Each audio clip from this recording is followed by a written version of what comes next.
2023 ৰ 2023 ক্ৰেটা বহুতে ক্ৰেটা বিচাৰি থাকে নে কি কথা হয় চাওক মই গাড়ীখন এবাৰ দেখা দিছো যদি দাদা এখন গাড়ী কোনোবাই লয় তেতিয়াহলে আপোনাক কিমান ডাউন পেমেন্ট দিব লাগিব সেম 30% দিব লাগিব মোটামুটি আহিব 3.5 লাখ টকা আহিব 3 লাখ 3.5 লাখ টকা লৈ আহক আৰু এই গাড়ীখন আপোনালোকে লৈ যাওক চাওক মই গাড়ীখনত আপোনালোকে চানৰুফো পাব গাড়ীখনো খুব ধুনীয়া হৈ আছে মই পিছৰ পিনৰ পৰা এবাৰ দেখাই দিছো দাদা নমস্কাৰ মই তপন মহন্ত উন্নতি ভিডিঅ'লৈ আপোনাক স্বাগতম জনাইছো মই আহিছো আজি কামাখ্যা কাৰ শ্বপ আৰু দাদা মোৰ লগত আছে হয় দাদা আপোনালোকৰ ইয়াতে যদি কাষ্টমাৰে গাড়ী লয় কি সুবিধা পাব আপোনাৰ ফাইনেন্স এভেইলেবল হয় এক্সচেঞ্জ কৰিম বুলি ভাবিলে এক্সচেঞ্জ কৰিব পাৰিব আৰু তাৰে বাহিৰে ধৰক দাদা ফাইনেন্সটো অকল অসমৰ কাৰণে হ'ব নে বেলেগ ষ্টেটৰ কাৰণে বৰ্তমানটো অসমৰ কাৰণে আৰু কিছুমান জায়গা আছে জায়গা লৈ পেলাই মেঘালয় মানুহে গাড়ী মেঘালয় বিচাৰে অৰুণাচলৰ বিচাৰে তেতিয়া হ'ব না অৰুণাচল নহ'ব মেঘালয় হৈ যাব শ্বিলঙত হৈ যাব শুনিলে আপোনালোকে যদি ভাবি আছে ছেকেণ্ড হেণ্ড কণ্ডিশ্যনত এখন ভাল গাড়ী লাগে তেতিয়াহ'লে আপোনালোকে দাদাৰ লগত যোগাযোগ কৰিব পাৰে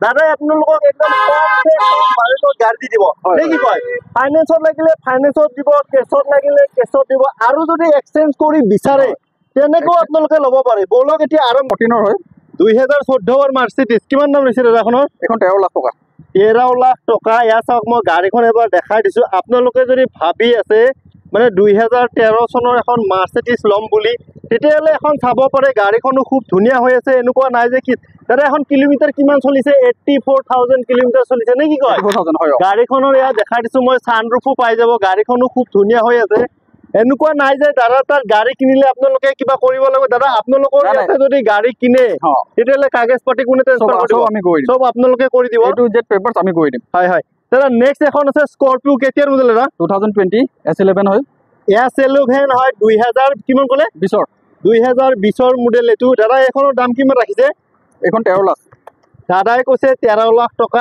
আপোনালোকে আৰু কিবা এটা ডিসকাউন্ট হৈ যাব দাদা আৰু যদি আমাৰ ভিডিও চাই আহে তেতিয়াহ'লে কিবা ডিসকাউন্ট হ'ব নাই ডিসকাউন্ট হৈ যাব মই পিছৰ পিনৰ পৰা এবাৰ গাড়ীখন দেখাই দিছো ইয়াত চাওক গাড়ীখনো খুব ধুনীয়া হৈ আছে গাড়ী এনেকুৱা নাই যে দাদা তাৰ গাড়ী কিনিলে আপোনালোকে কিবা কৰিব লাগিব একো নাই আপোনালোকে আহক দাদাই পেপাৰ পাতি সব ট্ৰান্সফাৰ কৰিয়ে দিব নে কি কথা হয় কৰি দিম আপোনালোকে আহিলে হ'ল দাদা এখন 2020 স্কৰপিও S11 হয় S11 বহুতে বিচাৰিয়ে থাকে চাওক মই টায়াৰৰ কণ্ডিশ্যনত দেখাছো মোটামুটি 95% গ্ৰিপ পাই যাব ব্ৰেণ্ড নিউ টায়াৰ লগাই দিছে দাদা ইয়াত চাওক মই গাড়ীখন ভিতৰটো এবাৰ দেখাই দিছো এনেকুৱা নাই যে দাদা তাৰ স্কৰপিও এভেইলেবল আছে আপোনালোকে আহি যাওক দাদাৰ ওচৰত 2020 মডেল কিমান দাম লৈছে দাদা আপোনাৰ এখন আহিব 5.5 লাখ টকা 5,50,000 টকা কৈছে দাদাই কৈছে এনেকুৱা নহয় আমাৰ ইয়াতে ফিক্স প্ৰাইচ আপোনালোকে যদি আহে তেতিয়াহ'লে কিবা এটা বাৰ্গেনিঙো কৰিব পাৰিব নে কি কয় অটোমেটিক হয় এখন দাদা অটোমেটিক দাদা এখন ডিজেলৰ আছে নে পেট্ৰলৰ আছে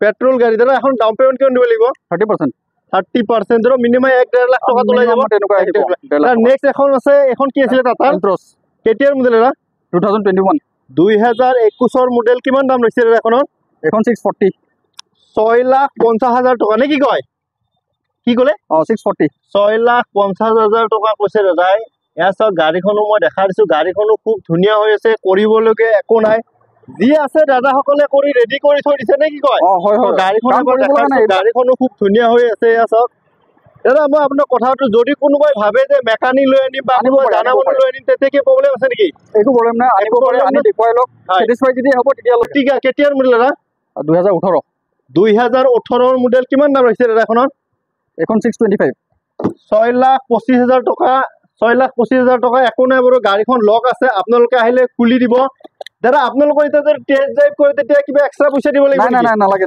দাদাই কৈছে আহক আপোনালোকে নেক্সট আছে এখন দাদা গ্ৰেণ্ড আই10 কেতিয়াৰ মডেল দাদা এখন 16 2016 মডেল কিমান দাম লৈছে এখনৰ এখন 380 3,80,000 টকা কৈছে দাদা এখন ফাইনেন্স হৈ যাব আপোনালোকে মিনিমাম কিবা এটা ডাউন পেমেন্ট লৈ দাদাৰ ওচৰত আহি যাওক দাদাই আপোনাক যেনেকৈ লাগে ফাইনেন্সত লাগিলে ফাইনেন্সত দিব কেছত লাগিলে কেছত দিব আৰু যদি এক্সেল অডি আছিল নেকি কি কয় Q5 কেতিয়াৰ মডেল দাদা এখন 2014 মডেল ইয়াত চাওক মই গাড়ীখন এবাৰ দেখাই দিছো দাদা ডিজেল নে পেট্ৰল এখন ডিজেলত আছে দাদা এখনৰ দাম কিমান কৈছে এখন 14 লাখ 14 লাখ টকা কৈছে দাদা এখন ফাইনেন্স হ'ব নে এখন ফাইনেন্স হৈ যাব ডাউন পেমেন্ট কিমান দিব লাগিব দাদা সেম 30% দিব লাগিব 30% মানে 2 পৰা 3 লাখ টকা দিলেও হৈ যাব নে কি কথা 17 মডেল কিমান দাম লৈছে এখনৰ এখন 450 4,50,000 টকা। এয়া চাওক মই গাড়ীখন এবাৰ দেখাই দিছো, পিছৰ পিনৰ পৰা দেখাইছো।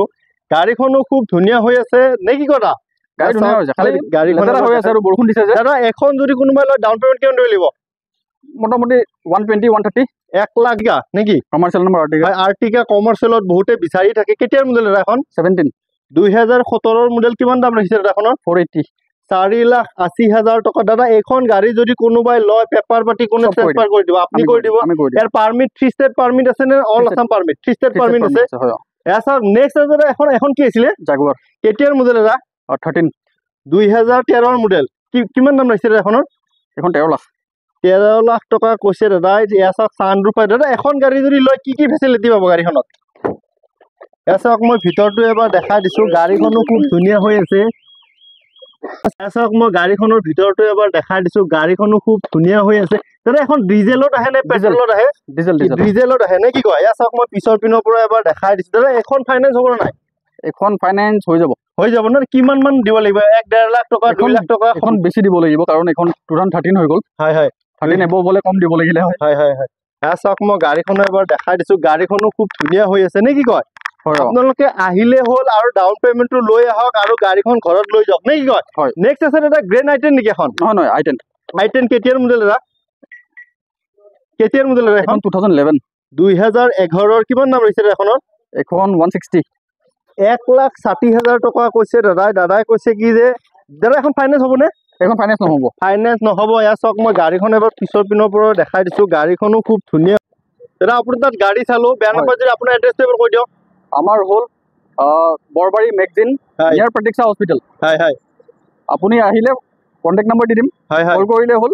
এড্ৰেছটো অকণমান অসুবিধা পালে বুজাই দিম আৰু তেতিয়া। যদি আপোনালোকৰ 6 মাইলৰ পৰা আহে তেতিয়াহ'লে প্ৰতীক্ষা হস্পিটেল পাৰ আহিব লাগিব। আৰু যদি আপুনি নাৰেংগীৰ পিনৰ পৰা আহে তেতিয়াহ'লে প্ৰতীক্ষা হস্পিটেল পোৱাৰ ঠিক পোৱাৰ আগতে মই আপোনাৰ ফোন নম্বৰটো দি দিম। আপোনাৰ লগত যদি যোগাযোগ কৰে আপুনি নিশ্চয় সহযোগিতা কৰিব। হৈ যাব, ঠিক আছে।